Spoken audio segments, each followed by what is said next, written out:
only 5 foot tall. In his 60s, rather tough. Enjoyed his dreams. An unlikely hero, perhaps. But in the 20th century, he helped save Britain. And, what's more, he was one of the biggest mass murderers in world history. Joseph Stalin was how they called him. Critical was what happened in the east of Europe in 1941. The horrific life or death struggle between the Nazi Germany and the Soviet Union. Crucial to the outcome would be the leadership of Joseph Stalin, or what his name meant, the Man of Steel. But in his war, in 1941, he didn't prove what his name told him to be. As he moved from crisis to crisis, till he got to a nervous breakdown. His military actions cost Russia millions of lives, almost lost Moscow, and almost made Hitler win the war. Stalin would be the big winner of World War II, but he had to learn to bend and compromise in order to win.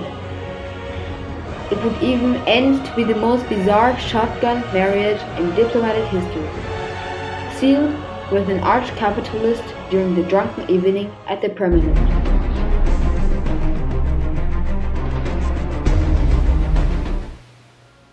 He was born on the 6th December 1878 in Georgia, Russia.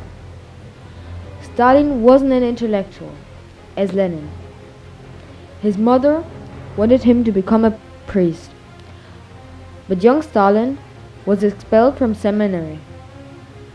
He found his true calling as a revolutionary bandit. His specialty was bank robbery.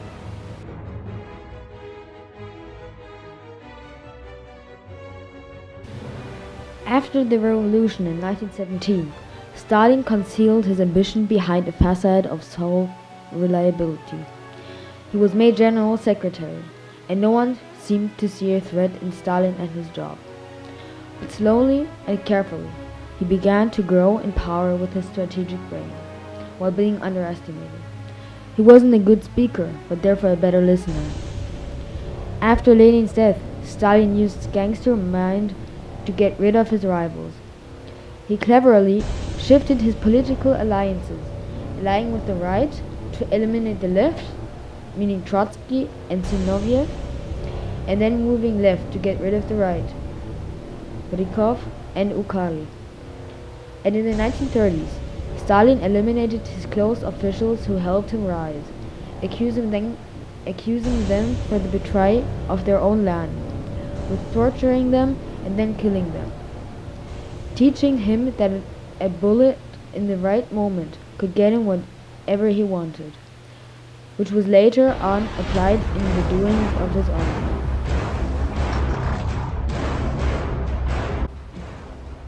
Stalin seemed as an unlikely leader, small, with a withered arm and a clubbed foot, and his face marked from the smallpox. He was regularly beaten by his shoemaker father. Nor did Stalin sound like a leader. He was hardly a great orator, but still he was loved by the peasants. Before Germany was up to invading Russia, Hitler and Stalin both signed the Non-Aggression Pact, for which Stalin received half of Poland and the Baltic states. He now expected that Hitler would fight a long war against Western Europe, meaning Britain and France. But Hitler occupied France in only 1 month, and only Britain could resist the attack of Hitler. The gamble of Stalin now backfired, since now Hitler was up to going east for living space in 1941. But although it was almost 100% clear that Hitler was up to attacking Russia, Stalin told his officers that it won't come to a war with Germany, since Hitler won't risk attacking the Soviet Union, which finally seemed as a misleading statement. The invasion of the Soviet Union by Nazi Germany, also called Operation Barbarossa, started on the Bug River, 180 miles eastern of Warsaw. Early on the 22nd of June 1941, along a front of over 1,000 miles long, more than 3 million German troops split up in three vast army groups, served across the border and deep into Soviet territory. The Soviet Union called it a surprise attack, but more than that, it was a paralyzed defense, paralyzed from the very top by the Man of Steel. For hours, the Man of Steel, as he was called, didn't allow his troops to fire back. It was probably one of the most largest military blunders in history. By noon of the first day, almost a quarter of the Red Air Force had been destroyed, over 12,000 planes, many of them lined up on the ground, unable to fly. Stalin was beside himself with rage, lashing out at everyone beside him. This is an enormous crime.